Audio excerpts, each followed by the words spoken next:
The sun burns mercilessly over the city of Akragas, casting long shadows across the marble steps of the acropolis. A man screams, his voice raw with terror, as two soldiers drag him up the stairs and throw him at the feet of King Phalaris. The tyrant stands tall, a cruel smile twisting his features as he surveys the trembling figure before him. The prisoner, Alexander, a young philosopher, has committed no crime except speaking the truth. His words dared to question the absolute rule of a man who cared nothing for justice, only for power. "You have been sentenced to death for your insolence," Phalaris declares, his voice cold and commanding. "My rule shall not be questioned." He gestures toward a massive metallic sculpture resting ominously on a platform nearby. Its bronze body gleams in the sunlight, polished to perfection. "Throw him in the bull," Phalaris commands, his eyes glittering with anticipation. "I want to watch the beast awaken with the screams of this traitor." The Brazen Bull, a name whispered in fear throughout the Greek world. Crafted in the mind of Perilaus of Athens, it was designed to execute men, not with a sword or poison, but with fire.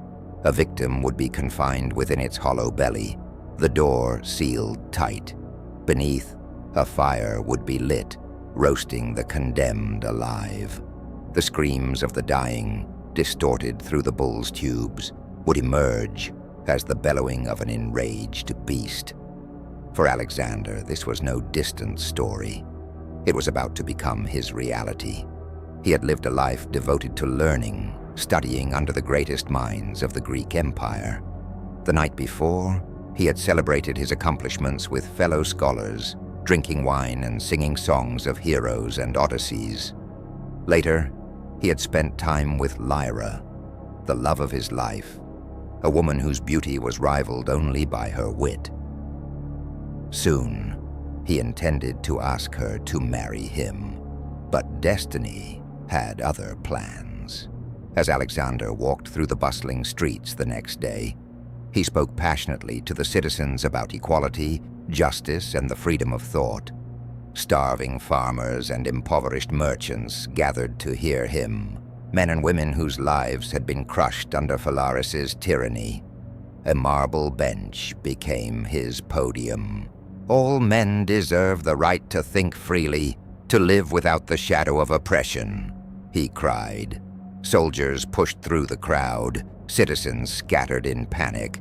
Alexander was seized, kicked, and dragged to the palace steps. Each blow stole the air from his lungs. His blood stained the marble, a vivid trail marking his journey toward inevitable death. Phalaris greeted him with a wicked grin. "I have heard your teachings, Alexander," he said. "Lies, all of them, designed to stir rebellion. There is only one remedy for traitors: the Brazen Bull." Alexander's heart raced as he struggled against the soldiers' iron grips. The sun glinted off the polished bronze, mocking him. The hatch swung open, and he felt the cold bite of the metal on his skin. For a fleeting moment, the king paused, and Alexander dared to hope. It was a cruel illusion. Phalaris approached with a knife. "Hold his mouth open," he hissed. The guards forced Alexander's jaws apart. Phalaris seized his tongue and severed it cleanly. Alexander choked on the blood, the taste metallic and burning in his mouth. He spat, a final act of defiance, but his resistance meant nothing. He was shoved into the bronze cavity. The hatch slammed shut, darkness swallowing him. The stench of burnt flesh, the anticipation of pain, and the oppressive heat pressing in from all sides overwhelmed his senses. Outside, Phalaris ordered the fire lit. Dried wood crackled and snapped beneath the bull, smoke rising as the temperature climbed.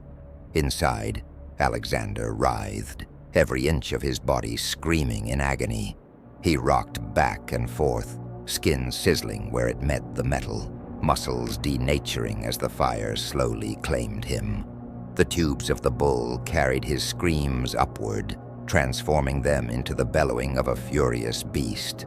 Phalaris clapped with delight, watching the smoke curl from the bull's nostrils, a mockery of life inside a furnace of agony.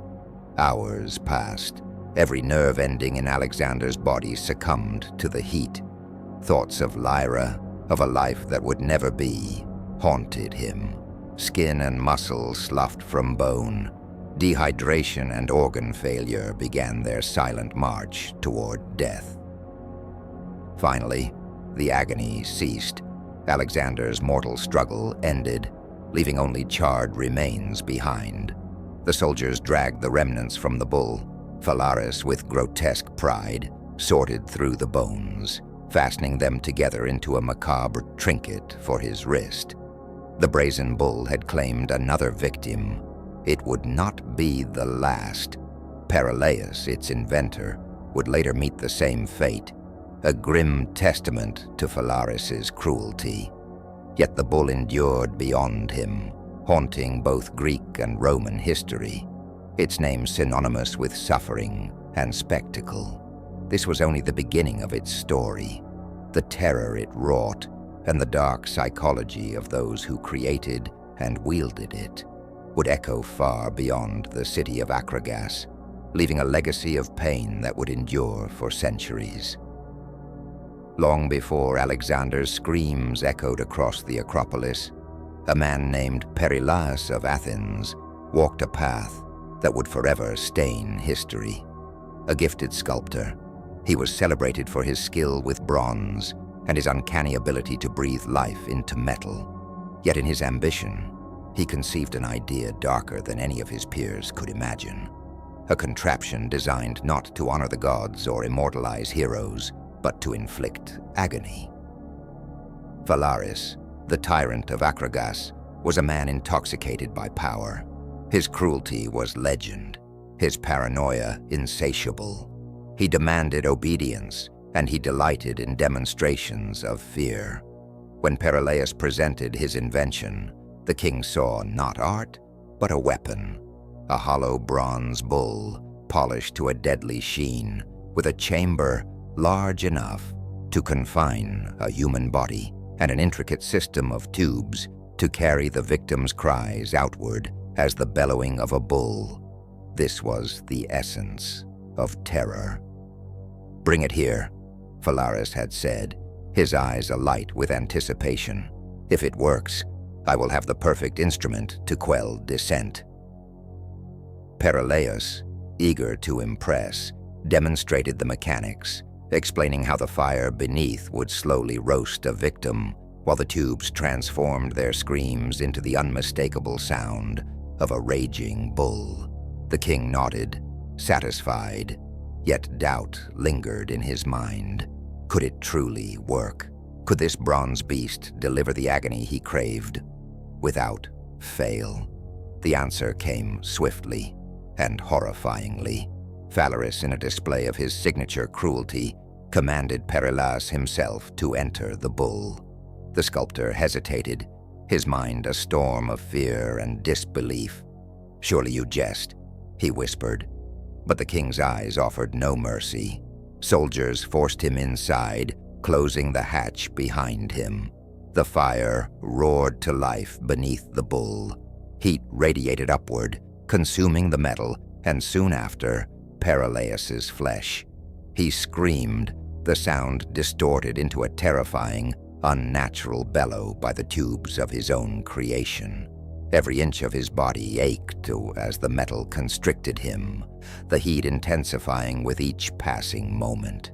Phalaris, standing nearby, smiled with sick satisfaction. Smoke poured from the bull's nostrils, scented with incense, to mask the stench of burning flesh. Yet no amount of fragrance could hide the horror. The sculptor thrashed inside, striking the metal sides with desperate, futile blows. Hours passed. Perilaus's strength ebbed as the fire claimed him, every nerve ending tormented, muscles denaturing, skin blistering and peeling. Phalaris, as ever, watched with detached fascination. When the tyrant finally opened the hatch, he pulled the charred sculptor from the bronze cage.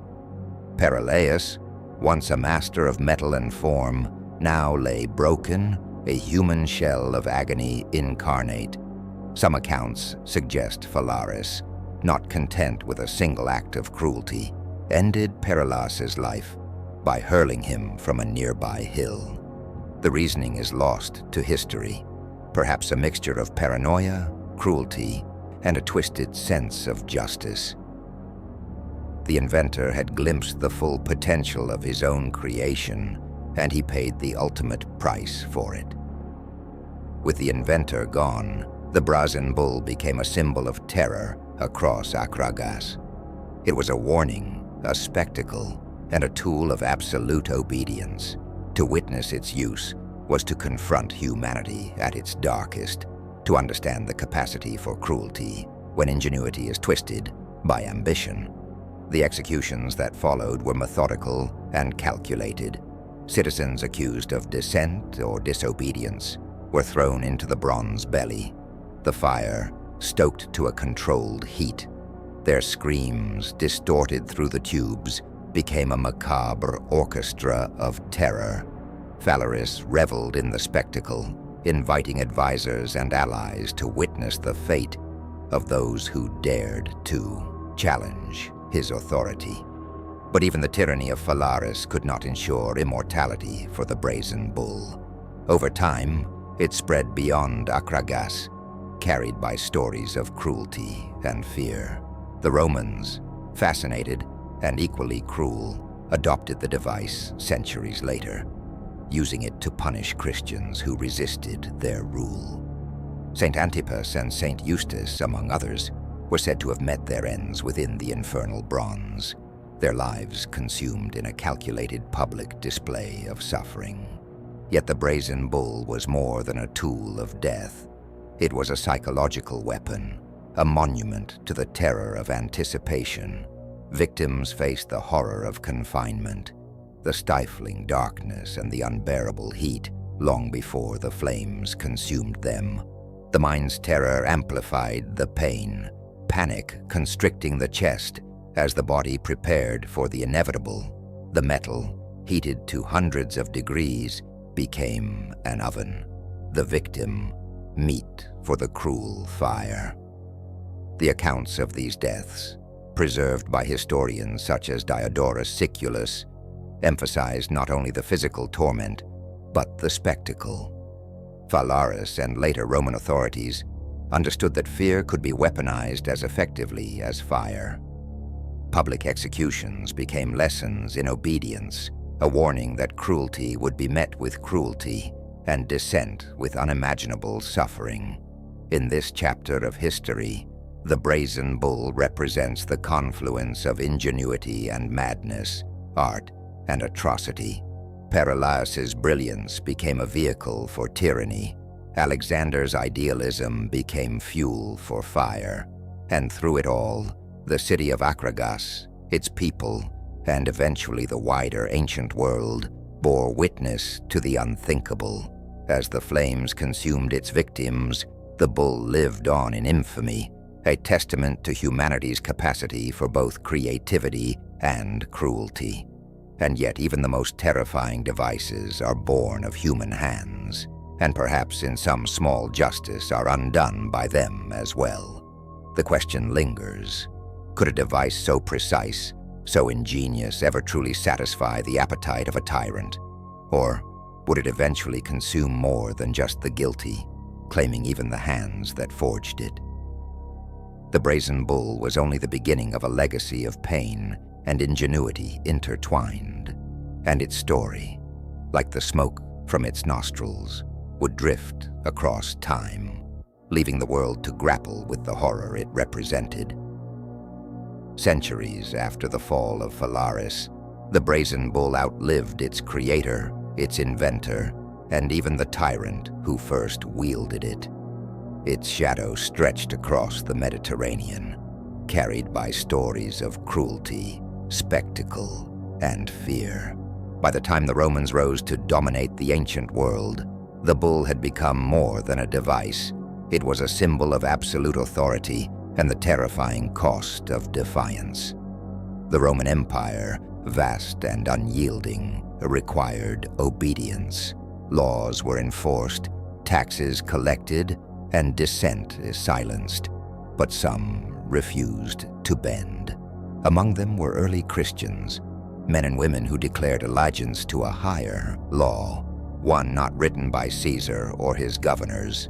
Their faith, their refusal to worship Roman gods, marked them as enemies of the state. And in an empire that prized spectacle, defiance demanded a response that would leave an impression. The Brazen Bull re-emerged as a perfect instrument. Victims were led into the bronze chamber with solemn inevitability.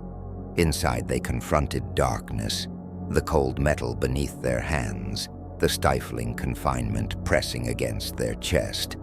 Each heartbeat was a countdown to agony, a reminder that there was no escape. The anticipation alone could drive a person to madness. Saint Antipas of Pergamum was one such victim.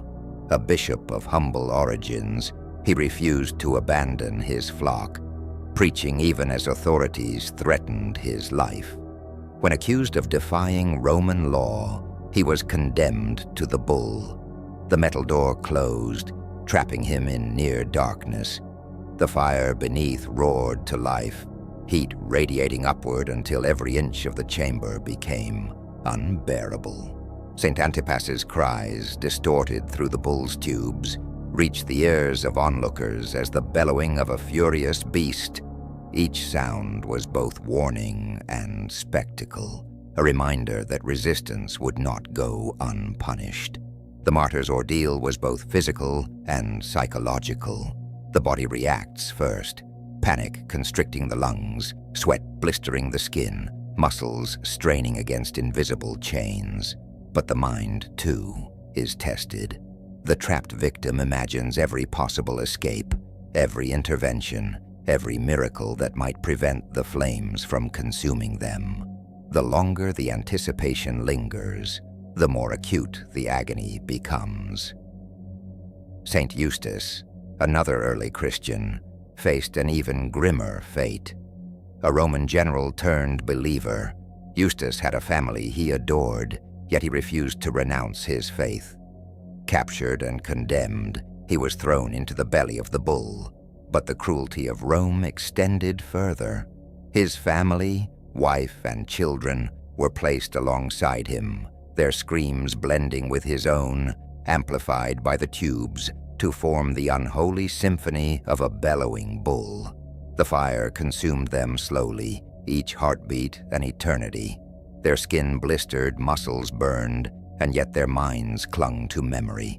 The faces of loved ones, prayers whispered in defiance, the hope that life, somehow, would outlast the flames.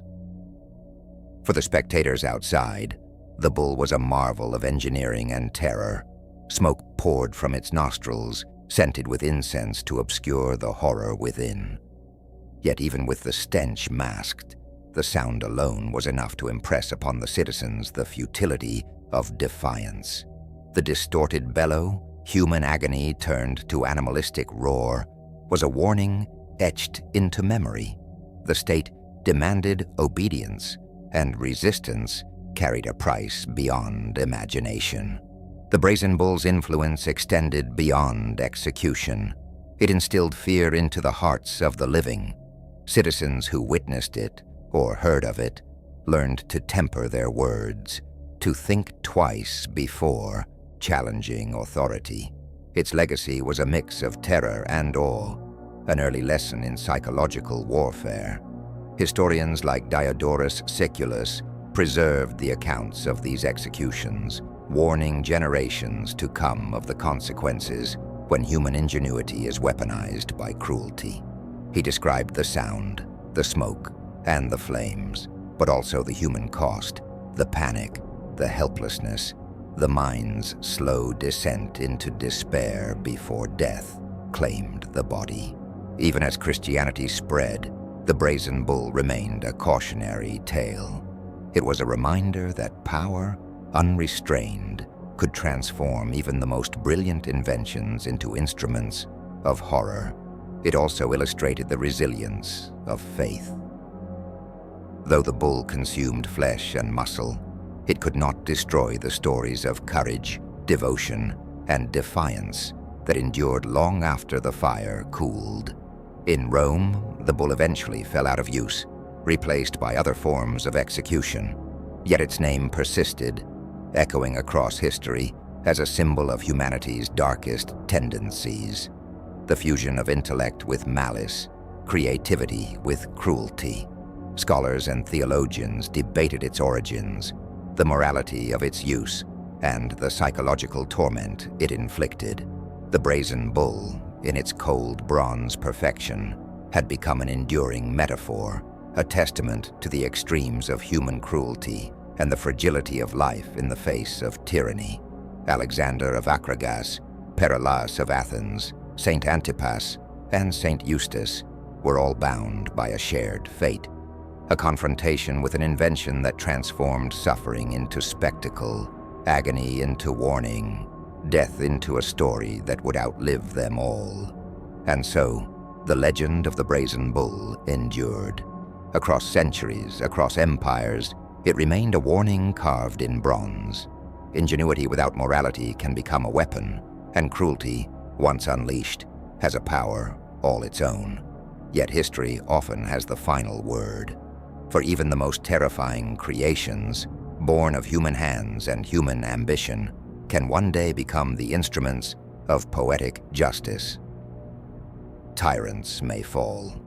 Inventors may be consumed by their own devices. And through it all, the victims, remembered in the annals of time, leave an unbroken testament to courage, defiance, and the enduring human spirit. The Brazen Bull's story is not merely one of invention and cruelty. It is a mirror held up to the human soul, revealing the depths of ambition, malice, and the hunger for power. At the center of this tale stands Phalaris, tyrant of Akragas, whose name became synonymous with terror. Yet even he, the orchestrator of horrors, would not escape the judgment of time. Phalaris ruled with a fist of iron, his every decree enforced by fear. Citizens spoke in whispers, avoiding his gaze, afraid that even a careless glance could be construed as defiance. The Brazen Bull, a tool of his own design, became both symbol and instrument of his reign. It consumed philosophers, dissenters, and common folk alike, each death a spectacle, each scream a lesson. But the tyrant's power, though immense, was not eternal. Historians recount that Phalaris himself met a poetic justice, overthrown by the citizens he had oppressed, captured, and thrown into the very bronze bull he had so eagerly commanded others to enter. The story is shrouded in myth and legend, yet it carries a moral as sharp as the knife that severed Alexander's tongue or Perilaus's life. Tyranny, no matter how elaborate or well-guarded, carries the seeds of its own destruction. The fate of Phalaris invites reflection on the paradox of human ingenuity. The Brazen Bull was a marvel of engineering, a testament to Perilaus's skill. Yet that brilliance was twisted into a mechanism of torment. The same hands capable of creating beauty could produce unspeakable horror when guided by cruelty. In this, the story becomes a cautionary tale. Intelligence without ethics can amplify suffering instead of alleviating it. The psychological dimensions of the bull's use are as significant as the physical. Consider the anticipation, the darkness, the confinement, and the inevitable heat. The human mind, trapped in these conditions, experiences terror that exceeds the body's physical torment. The Brazen Bull did more than burn flesh. It manipulated fear, control, and power, converting agony into spectacle. Witnesses outside the chamber were not mere observers. They became participants in a ritual of intimidation, their very presence reinforcing the tyrant's control. Yet history preserves the bravery of those who faced the bull. Alexander, Saint Antipas, Saint Eustace, and countless unnamed victims confronted their fate with defiance. Their courage shines through the smoke and fire, illustrating that even in the face of unimaginable suffering, the human spirit retains its dignity. The bull consumed bodies, but it could not destroy memory, legacy, or moral truth. Phalaris's eventual downfall reinforces this principle. Tyrants may wield fear, but it is a fragile currency. Once the people unite, even the most meticulously constructed instruments of terror can be turned against their creators. The myth of Phalaris being executed in his own bull, whether literally true or allegorical, symbolizes the reversal of power, a stark reminder that cruelty can rebound upon those who perpetrate it. The Brazen Bull also invites contemplation of justice across cultures and time. In Sicily, it was an instrument of despotism. In Rome, it became a tool for religious persecution. Across both civilizations, its existence reflects the recurring human tendency to weaponize ingenuity for oppression. Yet the moral narrative is equally persistent. Cruelty breeds resistance, and the oppressed often outlive the oppressor, their stories enduring as lessons for future generations. Even today, the Brazen Bull resonates as an emblem of the extremes of human behavior. It challenges modern audiences to confront questions about morality, punishment, and the boundaries of cruelty. Can innovation exist independently of ethics? How do societies balance justice with vengeance, law with mercy? The answers are neither simple nor universal, but the story of the bull provides a lens through which these questions may be examined. And yet, amidst the horror, there is also a lesson in resilience. The victim's courage, their unbroken will, and their refusal to submit entirely to tyranny echo through the centuries. Alexander's voice, Perilaus's ingenuity, the steadfast faith of Saint Antipas and Saint Eustace. These legacies endure far longer than the metal of the bull or the flames that consumed them. History remembers not only the cruelty, but also the human spirit that confronted it. Ultimately, the Brazen Bull is a testament to both the heights and depths of human potential. It is an artifact of ingenuity and a monument to cruelty, a story of invention and injustice intertwined. Its legacy persists in the caution it offers to all who wield power without conscience, that even the most fearsome tools of oppression may one day become the instruments of justice. As the centuries passed, the bronze beast fell silent. Its fires cooled, empires rose and crumbled, tyrants fell, and faith endured. Yet the shadow of the bull remains, a chilling reminder that the line between brilliance and barbarity is perilously thin. And for those who remember, the story of the Brazen Bull is more than history. It is a reflection on the choices that define humanity, and a warning that cruelty, no matter how clever, can never conquer conscience. Long after the fires beneath the Brazen Bull were extinguished, its shadow lingered. Bronze, once polished to perfection, tarnished and cracked, yet the device lived on in memory, literature, and history. Its terrifying efficiency ensured that it became more than a tool of execution. It became a symbol, a warning, and a story told to generations that sought to understand the extremes of human cruelty. Even in antiquity, the bull's story inspired awe and dread. Writers such as Diodorus Siculus and later chroniclers preserved the accounts of those who perished within its metallic belly. They described the bellowing screams, the unbearable heat, and the horror of confinement, ensuring that the device's reputation outlived its practical use.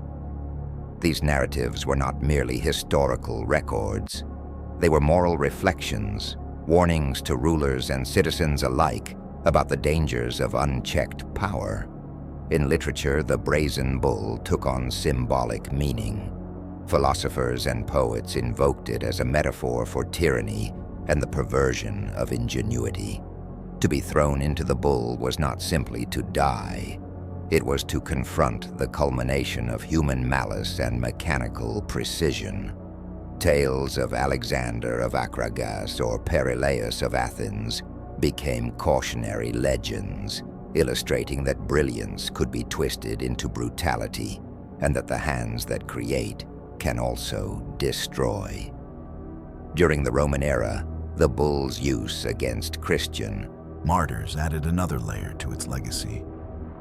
The names of Saint Antipas and Saint Eustace became intertwined with the device, their stories illustrating the resilience of faith under unimaginable torture. The bull transformed from an instrument of political suppression into a symbol of persecution and moral courage. Its hollow belly became a stage upon which the human spirit, though battered and broken, could shine even in the face of death. The psychological impact of the Brazen Bull echoed beyond its immediate victims. Even those who never entered the chamber felt its power. Knowledge of its existence instilled fear, teaching obedience through anticipation of suffering. The bellowing cries, amplified and transformed by bronze tubes, demonstrated that cruelty could be both physical and performative, a tool to manipulate the minds of the living as much as the bodies of the condemned. In this, the bull pioneered a concept still studied in modern psychology: terror as a weapon. Over time, the device became a metaphor in broader culture. Renaissance writers referenced the bull when describing tyrants and despots, using it to illustrate the dangers of power, divorced from morality. Enlightenment thinkers invoked its story when discussing the ethics of punishment and the need for humane justice. In each retelling, the bull became less a literal instrument and more a symbol, a reminder that cruelty, unchecked, can corrupt even the most brilliant human mind. Even today, the Brazen Bull haunts our imagination.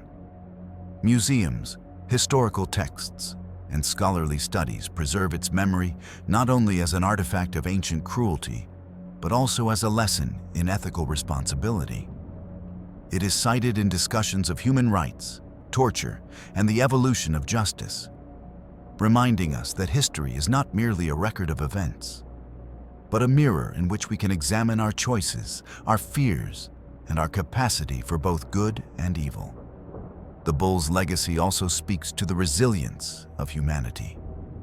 Alexander, Perilaus, and the Christian martyrs did not survive their encounters with the bronze beast, yet their stories endured. Their courage and defiance became as much a part of history as the tyrants who sought to silence them. In remembering their suffering, we are reminded that oppression can destroy bodies, but it cannot erase stories, ideals, or memory. In art and literature, the Brazen Bull continues to inspire reflection. Its image, an imposing hollow beast designed to turn human agony into spectacle, serves as a metaphor for systems of oppression, the dangers of unchecked authority, and the fine line between creation and destruction. Writers and historians have long used it to explore questions of morality, justice, and the ethics of a punishment. Its tale provokes an enduring question: when ingenuity serves cruelty, who truly wields power? The inventor, the tyrant, or the victim whose story endures? Ultimately, the Brazen Bull's place in history is both horrific and instructive. It exemplifies humanity's capacity to inflict pain with ingenuity, to combine artistry with malice, and to use fear as a means of control. Yet it also exemplifies the resilience of the human spirit, the enduring power of courage, and the capacity for stories to outlive tyranny. The Bronze Bull, once a living instrument of suffering, now exists as a lesson carved into memory, a chilling reminder of what humans are capable of, and of the enduring hope that conscience, courage, and justice can prevail. The flames have long since died, the metal cooled and corroded, yet the story of the Brazen Bull continues to echo through history. Its terrifying efficiency, its psychological terror, and its moral lessons are preserved not in bronze or fire, but in memory, ensuring that the voices of those who suffered and those who endured will never be silenced. And so, the Brazen Bull remains immortal, not in its capacity to kill, but in its power to teach, to warn, and to remind all who hear its story that cruelty may rise, but conscience endures.